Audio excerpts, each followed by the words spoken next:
Je vous invite à vous lever alors que nous allons lire ensemble notre texte de référence pour le message du jour qui est dans Deutéronome 31, versets 1 à 8. Ce texte qui contient aussi notre promesse commune pour l'année 2020-21. Nous lisons ensemble. À la maison aussi, Moïse adressa encore ces paroles à tout Israël. Aujourd'hui, leur dit-il, je suis âgé de 120 ans et je ne pourrai plus sortir et entrer. Et l'Éternel m'a dit, tu ne passeras pas ce Jourdain. L'Éternel, ton Dieu, marchera lui-même devant toi. Il détruira ces nations devant toi et tu t'en rendras maître. Josué marchera aussi devant toi, comme l'Éternel l'a dit. L'Éternel traitera ces nations comme il a traité Sihon et Og, roi des Amoréens, qu'il a détruits avec leur pays. L'Éternel vous les livrera et vous agirez à leur égard selon tous les ordres que je vous ai donnés. Fortifiez-vous et ayez du courage. Ne craignez point et ne soyez point effrayés devant eux, car l'Éternel ton Dieu marchera lui-même avec toi. Il ne te délaissera point, il ne t'abandonnera point. Moïse appela Josué et lui dit en présence de tout Israël, fortifie-toi et prends courage, car tu entreras avec ce peuple dans le pays que l'Éternel a juré à leur père de leur donner, et c'est toi qui les en mettras en possession. L'Éternel marchera lui-même devant toi, et il sera lui-même avec toi. Il ne te délaissera point, il ne t'abandonnera point, ne crains point et ne t'effraie point. Parole du Seigneur. Prions. Si quelqu'un parle, que ce soit comme annonçant les oracles de Dieu, si quelqu'un remplit un ministère, qu'il le remplisse selon la force que Dieu communique, afin qu'en toute chose, Dieu soit glorifié par Jésus-Christ, à qui appartiennent la gloire et la puissance au siècle des siècles. Amen. Amen. Merci, veuillez vous asseoir. Une joie de nous retrouver encore une fois, frères et sœurs. Et le titre de notre méditation ce matin, c'est les attitudes requises sur les rives du Jourdain.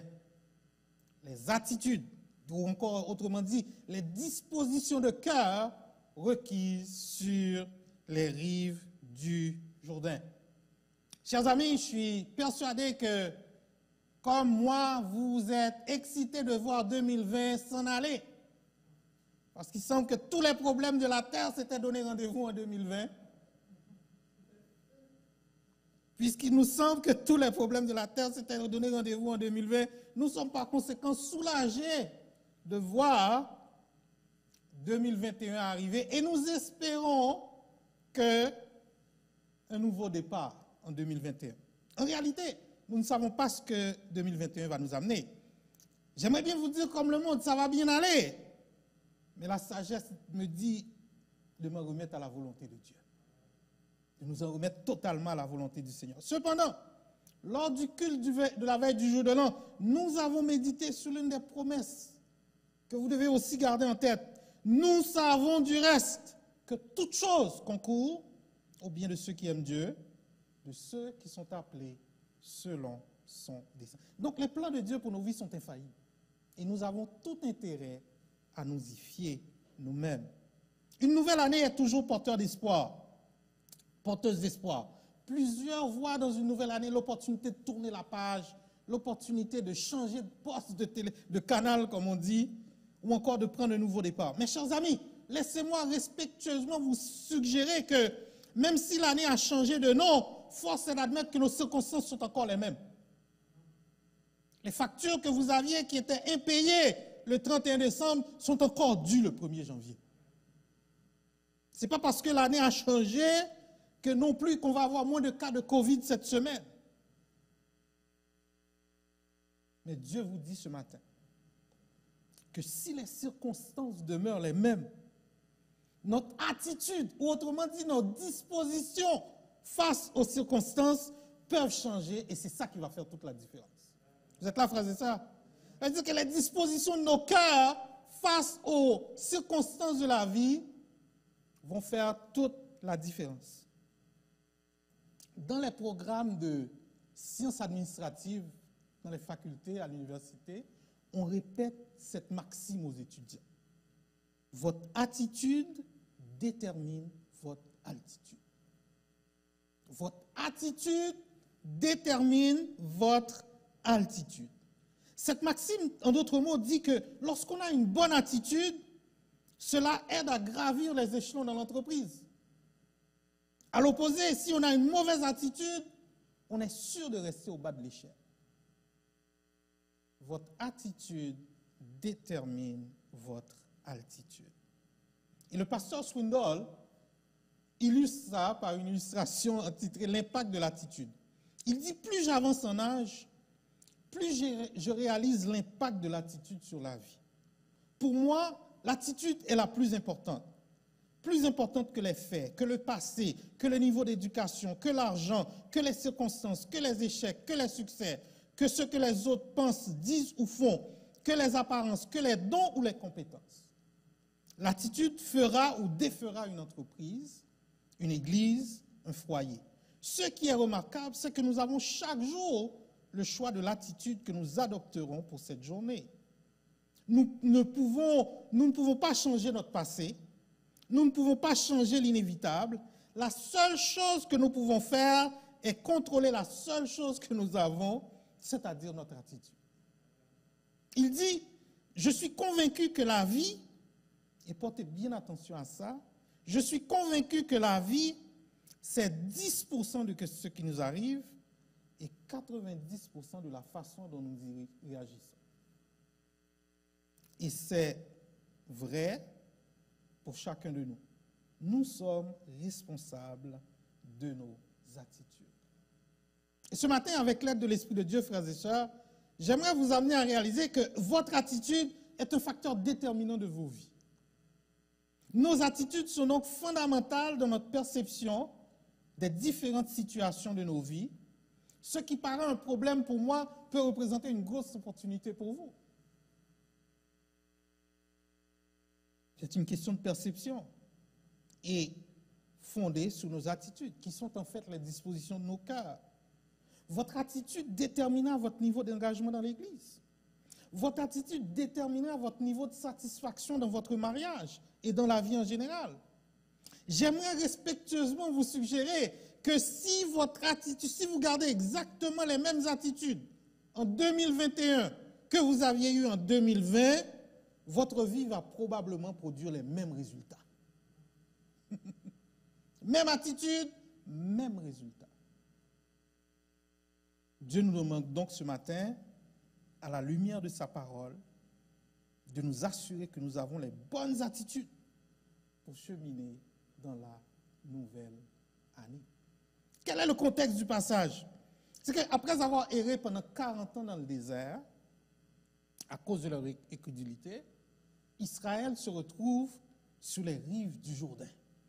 Le Jourdain, c'est la dernière barrière entre eux et la terre promise. Un chemin qui aurait dû leur prendre quelques semaines, leur a pris 40 ans à cause de leur mauvaise attitude, à cause de leur incrédulité. Avant la grande traversée du Jourdain, Dieu veut faire un test d'attitude de son peuple. Les jeunes vous diraient un attitude check. C'est-à-dire, Des fois, quand vous êtes dans un couple ou bien dans une relation, que ce soit, il faut faire un attitude check. La personne vous parle, vous dites, pause. Il semble qu'il y a un peu d'attitude là. Il faut faire un test d'attitude. Et c'est ça que Dieu est en train de faire avec son peuple. Et le chapitre 28 de Deutéronome présente les bénédictions récompensant l'obéissance et les malédictions sanctionnant la désobéissance. Dieu dit, voici les bénédictions si tu fais ce que je dis, Israël. Voici les malédictions si tu ne fais pas ce que je dis.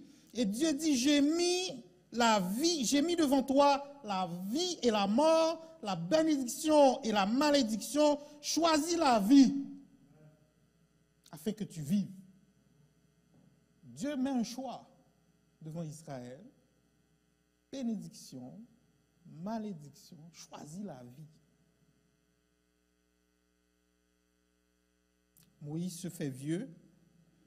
Il reste à terminer l'écriture des lois et désigner un nouveau leader. Bien que le Jourdain est une réalité physique, c'est un fleuve qui existe, mais pour nous aujourd'hui, le Jourdain signifie tous les obstacles physiques et spirituels qui pourraient se dresser sur nos vies. Les obstacles de toute nature qui se dressent devant nous parce que nous sommes dans une guerre spirituelle. Le Seigneur dit à Simon, Simon, Satan vous a réclamé pour vous cribler comme du frémont, mais j'ai prié pour toi. Et il nous dit la même chose à nous aussi cette année. Vous êtes dans une guerre, vous n'êtes pas dans un terrain de jeu, vous n'êtes pas à la campagne, ni sur un terrain de soccer. Satan veut vous cribler, mais Jésus prie pour vous. Jésus est là. Et à l'aube de cette nouvelle année, nous arrivons en quelque sorte, nous aussi, sur les rives d'un Jourdain. Et Dieu nous demande d'avoir des nouvelles dispositions de cœur lorsqu'on arrive sur les rives du Jourdain. Nous allons voir 4 dispositions de cœur. Avoir de l'humilité, avoir confiance en l'Éternel, à cause de ses exploits passés, nous fortifier et avoir du courage, ne pas craindre et ne pas être effrayé devant nos circonstances. Avoir de l'humilité. Sur la rive du Jourdain, nous pouvons voir premièrement l'humilité de Moïse, c'est ça? Moïse se fait vieux, il lui reste à désigner un leader, et la vie même de Moïse est un témoignage de la grâce de Dieu. Sa mère va le déposer à quelques mois dans un panier, à la dérive sur le fleuve. On dit, on advienne que pourra, Dieu va sauver Moïse. Et Dieu a sauvé Moïse, en effet.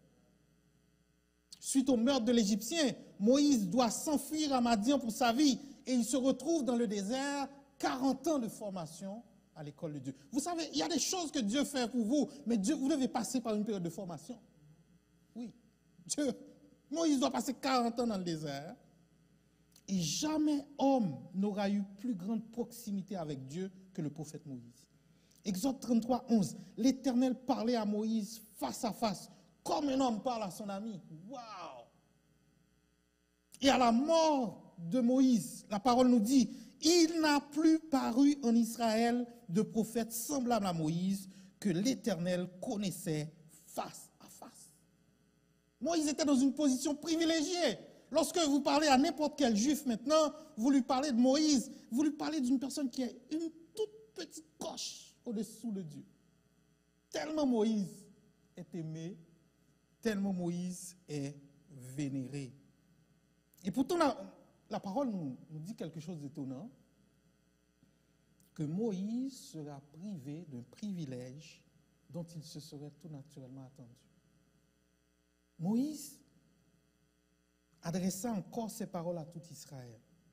Aujourd'hui, leur dit-il, je suis âgé de 120 ans, je ne pourrai plus sortir et entrer. Et l'Éternel m'a dit, tu ne passeras pas ce Jourdain. Et on voit Moïse plaider avec Dieu pour l'opportunité d'entrer en terre promise. Seigneur éternel, tu as commencé à montrer à ton serviteur ta grandeur et ta main puissante. Car quel Dieu y a-t-il au ciel et sur la terre qui puisse imiter tes œuvres et tes hauts faits? Laisse-moi, je te prie, Laisse-moi voir ce bon pays de l'autre côté du Jourdain, ces belles montagnes et le Liban. Mais l'Éternel s'irrita contre moi à cause de vous, et il ne m'écouta point. L'Éternel me dit, c'est assez, ne me parle plus de cette affaire. Monte au sommet de Pisga, porte tes regards à l'Occident, au nord, au midi et à l'Orient, et contemple de tes yeux, car tu ne passeras pas ce Jourdain. Donne des ordres à Josué, fortifie-le et affermis-le, car c'est lui qui marchera devant ce peuple et qui le mettra en possession du pays que tu verras. Pour un moment d'impatience. Pour un moment d'impatience face au peuple. Moïse ne verra pas la terre promise. Ce que ça nous dit ce matin, chers amis, c'est que dans la vie, on peut avoir l'impression d'avoir tout fait. On peut avoir l'impression d'avoir tout donné pour des enfants, d'avoir tout donné dans un couple, mais les résultats ne sont pas encore là. Il arrive que comme époux ou épouse, nous avons l'impression d'avoir tout donné pour faire fonctionner le couple, mais les résultats ne sont pas encore là. Il arrive parfois que nous avons l'impression d'avoir fait assez de bonnes œuvres pour mériter la faveur de Dieu. Seigneur, j'ai visité assez de malades, j'ai fait assez de visites, j'ai fait ci, j'ai fait ça. En ce début d'année 2021, que le Seigneur nous donne l'humilité. L'humilité de Moïse. Il nous amène à réaliser que dans nos vies, tout, mais absolument tout, dépend de la grâce de Dieu. Dieu ne nous doit absolument rien. Nous n'avons aucun mérite devant lui. Sa grâce imméritée vaut mieux que la vie. Nombre 12, verset 3. Or, Moïse était un homme très humble, plus qu'aucun autre humain sur la face de la terre. Moïse ne boude pas, Moïse ne se rebelle pas contre Dieu. Moïse accepte humblement sa volonté. Est-ce que ce n'est pas un formidable exemple pour nous, frères et sœurs? Parce que nous pouvons avoir de grandes attentes. L'homme forme bien des projets, mais c'est l'Éternel qui fait aboutir les projets. Dieu nous rappelle à une plus grande humilité en 2021. Moins de nous et plus de Jésus en nous. Et dans tous vos rapports mutuels, humilité les uns envers les autres.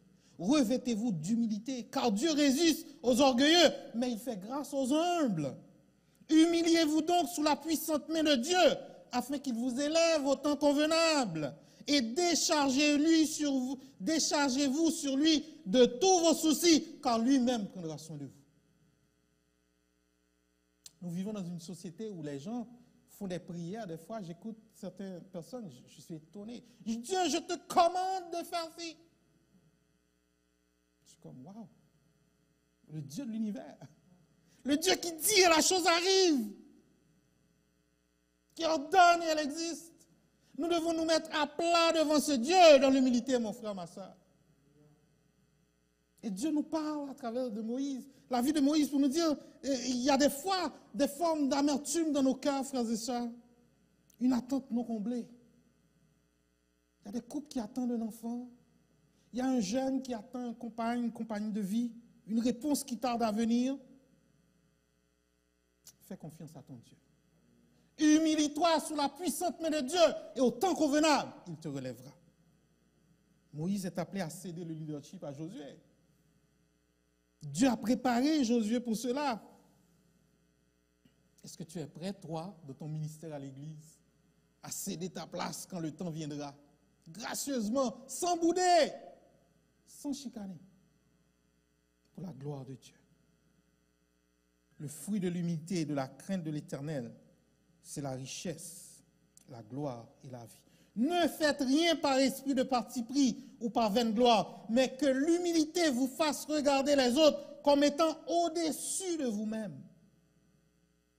Que chacun de vous, au lieu de considérer ses propres intérêts, considère aussi ceux des autres. Et Paul poursuit en parlant de Jésus, il s'est humilié lui-même, se rendant obéissant jusqu'à la mort, même jusqu'à la mort de la croix. Et c'est pourquoi Dieu l'a souverainement élevé et lui a donné le nom qui est au-dessus de tout nom, afin qu'au nom de Jésus, tout genou fléchisse dans les cieux, sur la terre et sous la terre, et que toute langue confesse que Jésus et Seigneur à la gloire de Dieu le Père. Là où les hommes ne vous élèvent pas, là où les hommes vous ont oublié, Jésus ne vous a pas oublié, mon frère, ma soeur. Continuez, poussez humblement et que Dieu nous fasse grâce de cet esprit humble comme Moïse en 2021. Deuxièmement, c'est avoir confiance en l'Éternel. Avoir confiance en l'Éternel, ça veut dire que le même Dieu qui m'a sorti du pétrin où j'étais il y a X années, c'est le même Dieu qui va me sortir encore en 2021. Confiance qu'il est là. Et il nous arrive malheureusement d'oublier que Dieu est en parfait contrôle de l'histoire. Il n'est pas un Dieu qui nous a abandonnés, mais sa providence est là pour nous jour après jour après jour. Vous lisez Lamentation, le prophète Jérémie dit « Quand je songe à ma détresse et à ma misère, mon âme est abattue au-dedans de moi. Voici ce que je veux repasser en mon cœur. » C'est-à-dire, Jérémie a quelque part dans sa mémoire des bontés, des compassions de l'Éternel. Et il réalise que ces bontés-là, c'est chaque matin qu'elles se renouvellent. Avoir confiance en l'Éternel. En ces temps troubles, en ces temps de Covid, en ces temps de pandémie, soyez sans crainte et ayez confiance en l'Éternel.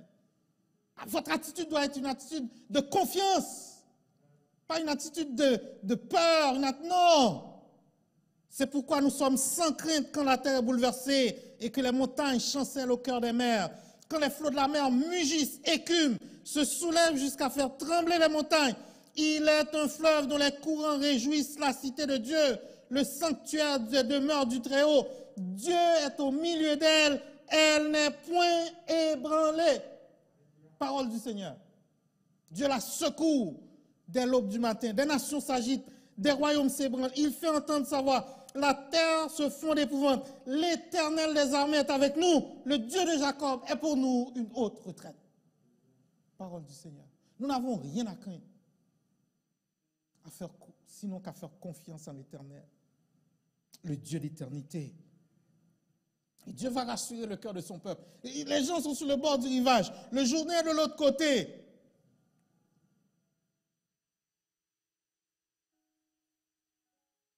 Dieu n'est pas à court de miracles et de prodiges. Il détruira ces nations devant toi et tu tendras maître. Josué marchera aussi devant toi, comme l'Éternel l'a dit. L'Éternel traitera ces nations comme il a traité Sion et Og, roi des Amoréens, qu'il a détruit avec leur pays. L'Éternel vous les livrera et vous agirez à leur égard selon tous les ordres que je vous ai donnés. Et la destruction de Og et de Og, roi de Bazan, est un fait sans précédent, frères et sœurs.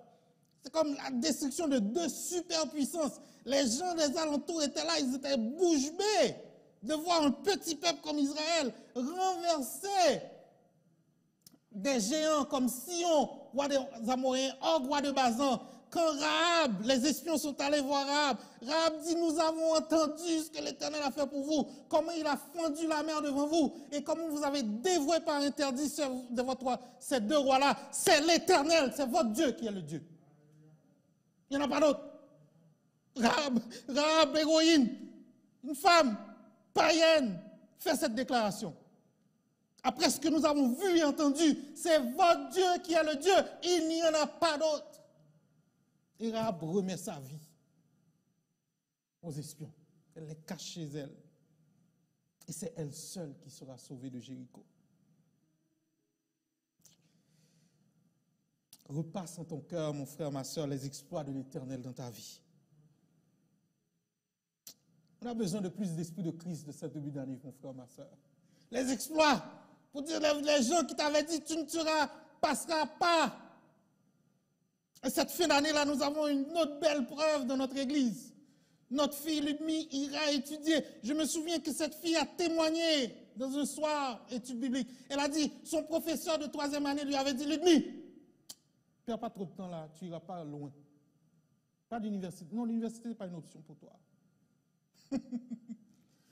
Elle va entrer en maîtrise. Dieu n'est-il pas merveilleux, mon frère, ma soeur? Quand les hommes vous mettent des obstacles, votre Dieu a un plan supérieur pour votre vie.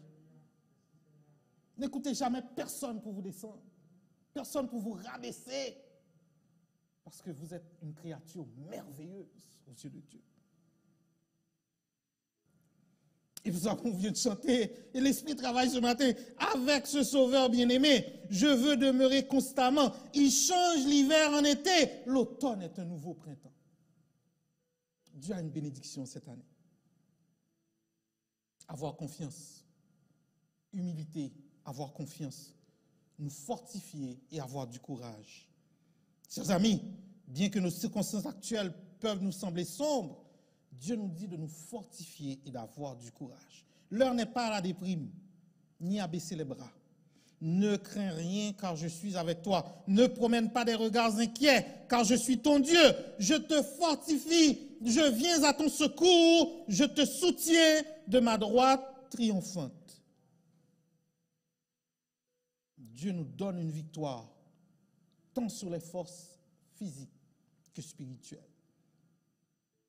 Il dit, nos ennemis seront confondus, ils seront couverts de honte. Tous ceux qui sont irrités contre toi, ils seront réduits à rien. Ils périront, ceux qui se disputent contre toi. Nous pouvons nous fortifier dans la prière et dans la louange. Souvenez-vous de Paul et Silas en prison. Ils chantaient les louanges du Seigneur. Et au milieu de la nuit, les prisonniers les entendaient. Et les portes des prisons, de la prison s'est ouverte. Alléluia. Un grand tremblement de terre. La première porte automatique dans l'histoire. C'est le moment de nous soutenir plus que jamais les uns les autres. Ne vous énivrez pas de vin, c'est de la débauche. Soyez au contraire remplis de l'esprit. Entretenez-vous par des psaumes, par des hymnes et par des cantiques spirituels, chantant et célébrant de tout votre cœur les louanges du Seigneur. Éphésiens 5, versets 18 à 20. L'apôtre Paul dit aux Corinthiens, veillez, demeurez fermes dans la foi, soyez des hommes, fortifiez-vous. Et cette œuvre de fortification, vous ne pouvez pas la faire avec vos bras, vous ne pouvez pas la faire avec votre willpower. Cette force de fortification, c'est avec l'aide de l'Esprit de Dieu sur vos genoux, sur nos genoux, que nous allons être fortifiés. Jésus lui-même a dû être fortifié, mon frère, ma soeur. Au jardin des Oliviers, il s'éloigna d'eux à la distance d'environ un jet de pierre. Et s'étant mis à genoux, il pria, disant, Père, si tu voulais éloigner de moi cette coupe, toutefois, que ma volonté ne se fasse pas, mais la tienne. Alors, un ange lui apparut du ciel pour le fortifier. Si Jésus a besoin d'être fortifié, et toi et moi, mon frère, ma soeur, Jésus a besoin d'être fortifié. Qu'en est-il de Guy et de Pasteur Leslie et de ma soeur? Jésus lui-même a dû être fortifié. La fortification est disponible pour toi. Fortifie-toi et aie du courage. Et l'apôtre Paul parle aux Philippiens. Lorsque cette œuvre de fortification arrive à maturité, lorsqu'elle est pleine, là, Philippiens 4,13, je puis tout par celui qui me fortifie. Il n'y a pas d'obstacle. Quand cette fortification est complète, quand cette fortification est achevée, je puis tout par celui qui me fortifie. Quand cette nouvelle année 2021, que nous soyons tous remplis de l'Esprit, qu'il n'y ait pas d'obstacle devant nous qui nous fait trembler, qu'il n'y ait pas de situation à la maison qui nous fait désespérer, parce que notre Dieu est encore vivant. Fortifie-toi et prends courage. Et on va répéter ça 4 fois à Josué. Fortifie-toi et prends courage, car c'est toi qui mettras ce peuple en possession du pays que j'ai juré à leur père de leur donner. Humilité, confiance, fortification, ne pas craindre et ne pas être effrayé devant nos circonstances. Alléluia. Pour bien apporter, pour bien apprécier la portée de ce message, il faut retourner, frères et sœurs, à ce que les espions avaient dit. Moïse avait envoyé 12 espions, ils sont revenus, Josué et Caleb disaient non, on ne peut pas aller là, il y a des géants d'Anak. Non, il y a ces gens-là, devant eux, nous étions comme des sauterelles. On ne peut pas, il y a plein de, on peut pas, des gens qui vont vous dire on ne peut pas dans la vie. Il y a plein de gens. Et c'est là que votre attitude va avoir un impact. C'est là que votre attitude va montrer qui vous êtes. Mon frère, ma soeur, il y a peut-être des géants d'Anak qui se dressent sur ta route ce matin. La réalité est que nous avons tous des peurs dans la vie. Il n'y a pas un de nous qui n'a pas de peur. Peur de la mort, peur de l'échec, peur de la maladie. J'ai même entendu des chrétiens qui ont peur de prononcer le mot cancer. Il ne faut pas dire cancer. Je dis cancer au nom de Jésus. Parce que si Jésus permet le cancer, c'est Jésus qui guérit le cancer. Son nom est Yahweh Rapha. Il n'y a pas une circonstance dans nos vies que Jésus ne peut pas régler pour nous. La peur d'attraper la COVID-19, la peur de ne pouvoir faire face à nos obligations. Les effets de la peur sont dévastateurs sur nous. La peur paralyse. La peur nous rend fermés. Souvenez-vous de Jean-Baptiste. Lui qui avait déclaré, voici l'agneau de Dieu qui ôte le péché du monde. Il se fait jeter en prison par Hérodiade, la femme d'Hérode. Et là, il entend les parter dans le palais. Il voit que sa vie ne tient qu'à un fil. Il envoie ses disciples vers Jésus. Es-tu celui qui doit venir ou devons-nous en attendre un autre? La peur affecte même les plus forts d'entre nous. Je ne sais pas quelle est ta stratégie pour affronter la peur en 2021.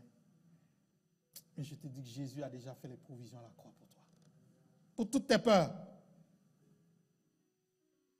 Et je t'invite à dire comme le psalmiste, toutes les nations m'environnaient. Au nom de l'Éternel, je les taille en pièces. Elles m'environnaient, m'enveloppaient. Au nom de l'Éternel, je les taille en pièces. Elles m'environnaient comme des abeilles. Elles s'éteignent comme un feu d'épine. Au nom de l'Éternel, je les taille en pièces. Tu me poussais pour me faire tomber, mais l'Éternel m'a secouru. Amen. Frères et sœurs, voici les attitudes de cœur que nous devons avoir en cette nouvelle année. L'Éternel marchera lui-même devant toi. Il sera lui-même avec toi, verset 8. Il ne te délaissera point, il ne t'abandonnera point, ne crains point et ne t'effraie point. Tes combats ne sont pas tes combats, ce sont les combats du Seigneur. Tes luttes ne sont pas tes luttes, ce sont les luttes du Seigneur. Toi, reste ferme, reste attaché, reste en adoration, reste au pied du Seigneur, comme Marie, à l'heure du soir. Et des miracles vont s'accomplir. Eh bien, terminons sur cette bénédiction. C'est une bénédiction qui est encore valide pour nous aujourd'hui. Prions. Je vais dire la bénédiction et nous allons chanter la bénédiction sur le même chant que nous avons terminé le culte jeudi soir dernier. Éternel, merci pour ta parole qui ne change pas. Ta parole qui est oui et amen. Ta parole qui nous guide, qui nous dirige et qui nous fortifie. Papa, tu connais les dispositions de chacune de nos cœurs, tu connais nos attitudes. Et nous te prions à la lecture de ta parole ce matin que tu nous donnes des attitudes qui te sont agréables. L'humilité de Moïse, la confiance en ta puissance à cause de tes œuvres passées. Que tu nous permettes de nous fortifier, d'avoir du courage et que tu nous permettes de ne rien craindre et de ne pas être effrayés devant nos circonstances. Sois béni, ô Dieu. Amen. Que l'Éternel te bénisse et qu'il te garde. Que l'Éternel fasse luire sa face sur toi et qu'il t'accorde sa grâce. Que l'Éternel tourne sa face vers toi et qu'il t'accorde la paix.